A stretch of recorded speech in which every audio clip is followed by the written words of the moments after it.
Hello everyone, welcome back to my channel. आज के इस वीडियो में हम सीआरपीसी 1973 के constitutions of criminal courts and officers के बारे में पढ़ेंगे, जो कि चैप्टर 2 में दिया गया है। इसमें सेक्शन 6 to 25A तक का डिस्क्रिप्शन दिया गया है। सेक्शन 6 जो कि क्लासेस ऑफ क्रिमिनल कोर्ट्स के बारे में बताता है। हायरार्की के माध्यम से क्रिमिनल कोर्ट्स का वर्गीकरण बताया गया है। प्रत्येक राज्य में हाई कोर्ट्स होता है। हाई कोर्ट में समस्त दंडनीय अपराधों की सुनवाई नहीं की जा सकती, उसके लिए उसका वर्गीकरण किया गया है। सेशन कोर्ट और मजिस्ट्रेट कोर्टों में विभाजन किया गया है। सेक्शन 7 प्रादेशिक खंड मतलब टेरिटोरियल डिविजन्स को बताता है। प्रत्येक राज्य में जो जिला होते हैं, जिला में राज्य सरकार उच्च न्यायालय से परामर्श के पश्चात ही उसकी सीमाओं या संख्याओं में परिवर्तन कर सकती है या उसके उपखंडों में विभाजन कर सकती है, और ये जिस भी प्रकार का यह परिवर्तन होगा वो सारे के सारे इसी संहिता के अधीन समझे जाएंगे। मेट्रोपॉलिटन एरिया जिस क्षेत्र की जनसंख्या 10 लाख से अधिक होती है उसे महानगर क्षेत्र घोषित कर दिया जाता है। राज्य सरकार अधिसूचना जारी करके उन क्षेत्रों को महानगर घोषित करती है, जैसे कि मुंबई, कोलकाता, मद्रास, प्रेसिडेंसी नगर, अहमदाबाद। ये सभी क्षेत्र महानगर क्षेत्र के अंतर्गत आते हैं। इन क्षेत्रों की सीमाओं या इनमें किसी प्रकार का परिवर्तन करने के लिए राज्य सरकार को अधिसूचना घोषित करनी पड़ती है। अगर किसी कारण से इस क्षेत्र की जनसंख्या 10 लाख से कम हो जाती है तब भी राज्य सरकार को अधिसूचना घोषित करके ये बताना पड़ता है कि यह महानगर क्षेत्र नहीं है। लेकिन अगर इसमें किसी प्रकार की जांच, विचारणा या अपील जैसी कार्यवाही पहले से ही न्यायालय में चल रही है तो वह भी इसी संहिता के अधीन ही समझी जाएगी। Section 9 session court. प्रत्येक स्टेट में सेशन डिविजन्स होते हैं। सेशन डिविजन्स के लिए सेशन कोर्ट्स की स्थापना की जाती है।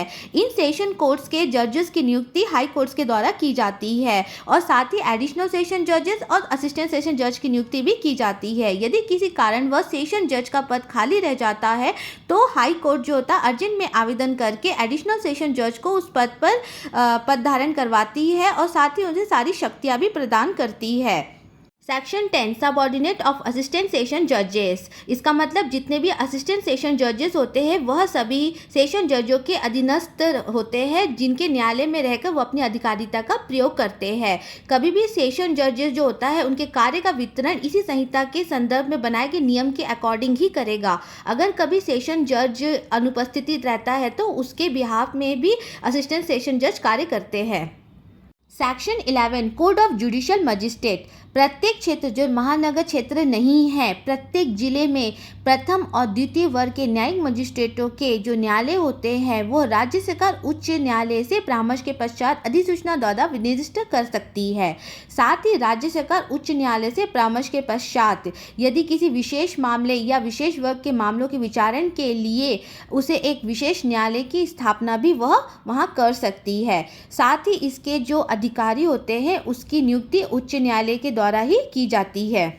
सेक्शन 12 मुख्य न्यायिक मजिस्ट्रेट और अपर मुख्य न्यायिक मजिस्ट्रेट। यहाँ पर जो उच्च न्यायालय होती है, जो भी क्षेत्र महानगर क्षेत्र के अंतर्गत नहीं आते हैं उसके जिले में जो प्रथम वर्ग के न्यायिक मजिस्ट्रेट को वह मुख्य न्यायिक मजिस्ट्रेट नियुक्त कर सकता है।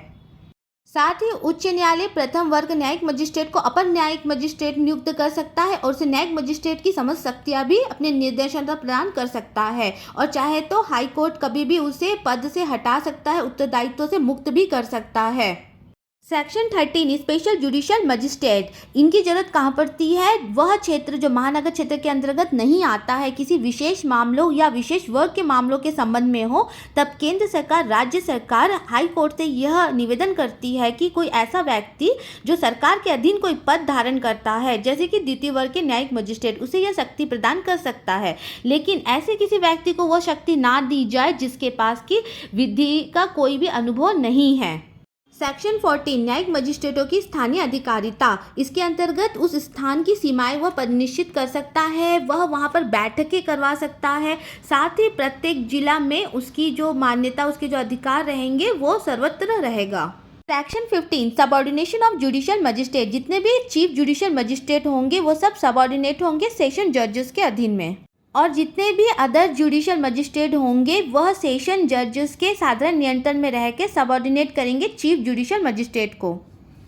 Section 16 court of metropolitan magistrate राज्य सरकार उच्च न्यायालय से परामर्श के पश्चात ही किसी महानगर क्षेत्र में महानगर मजिस्ट्रेटों के न्यायालय स्थापित कर सकती है और साथ ही इनके जो भी अधिकारी की नियुक्ति की जाएगी वह हाई कोर्ट के द्वारा ही नियुक्त किए जाएंगे और इसकी जो भी अधिकार और शक्तियाँ प्रदान की जाएगी वह समस्त महानगर क्षेत्र में वही अधिकार और शक्तियों का प्रयोग किया जाएगा। Chief metropolitan magistrate and additional chief metropolitan magistrate यहाँ पर उच्च न्यायालय अपनी स्थानीय अधिकारिता के भीतर प्रत्येक महानगर क्षेत्र के संबंध में एक महानगर मजिस्ट्रेट को ऐसे महानगर का मुख्य महानगर मजिस्ट्रेट नियुक्त करेगा। साथ ही वह उस महानगर मजिस्ट्रेट को अपर महानगर मजिस्ट्रेट नियुक्त कर सकता है और उसे वह इस संहिता के अधीन समस्त शक्तियाँ भी प्रदान कर सकता है। सेक्शन 18 स्पेशल मेट्रोपॉलिटन मजिस्ट्रेट, इसका मतलब होता है जहां भी ये स्पेशल आता है विशेष, वह किसी विशेष मामलों या विशेष वर्ग के मामलों के संबंध में जिस मजिस्ट्रेट की नियुक्ति महानगर में की जाती है उसे स्पेशल मेट्रोपॉलिटन मजिस्ट्रेट कहते हैं। केंद्र और राज्य सरकार उच्च न्यायालय से अनुरोध करके महानगर मजिस्ट्रेटों की नियुक्ति करती है महानगर क्षेत्रों में। Section 19 subordination of metropolitan magistrate, जितने भी चीफ मेट्रोपॉलिटन मजिस्ट्रेट और एडिशनल चीफ मेट्रोपॉलिटन मजिस्ट्रेट होंगे यह सभी सेशन जजों के अधीनस्थ होंगे। साथ ही जितने भी अदर मेट्रोपॉलिटन मजिस्ट्रेट होंगे वह सभी सेशन जजों के नियंत्रण में रहते हुए चीफ मेट्रोपॉलिटन मजिस्ट्रेट के अधीनस्थ होंगे। सेक्शन 20 एग्जीक्यूटिव मजिस्ट्रेट, जितने भी महानगर क्षेत्र होते हैं उसके प्रत्येक जिले में राज्य सरकार अपनी आवश्यकता के अनुसार वह कार्यपालिका मजिस्ट्रेट की नियुक्ति कर सकती है। उनमें से एक की नियुक्ति जिला मजिस्ट्रेट करता है। राज्य सरकार के पास यह पावर होती है कि वह कार्यपालिका मजिस्ट्रेट को अपर जिला मजिस्ट्रेट के रूप में नियुक्त कर सकता है। साथ ही उसे समस्त जिला मजिस्ट्रेट की शक्तियाँ भी वह प्रदान करता है। यदि किसी कारण वह जिला मजिस्ट्रेट की जो पद होती है वह रिक्त हो जाती है, खाली हो जाती है, तो उस जगह पर जो एडिशनल डिस्ट्रिक्ट मजिस्ट्रेट होता है वह उस पर कार्यरत होता है और उसे समस्त शक्तियाँ भी प्रदान की जाती है। सेक्शन 21 स्पेशल एग्जीक्यूटिव मजिस्ट्रेट, यहाँ पर जो राज्य सरकार होती है वो कार्यपालिका मजिस्ट्रेट को विशेष कार्यपालिका मजिस्ट्रेट के रूप में भी घोषित कर सकती है जितना अवधि तक वह उचित समझती है उतने अवधि तक। साथ ही वह उसे वह शक्तियाँ प्रदान करेगी जितना कि वह उचित समझे उस विशेष कार्य के समापन के लिए। सेक्शन 22 कार्यपालिका मजिस्ट्रेटों की स्थानीय अधिकारिता, वहाँ की स्थानीय सीमाएं को परिनिश्चित करना होता है और उसकी जो शक्तियाँ होती है वो प्रत्येक जिले में सर्वत्र होती है।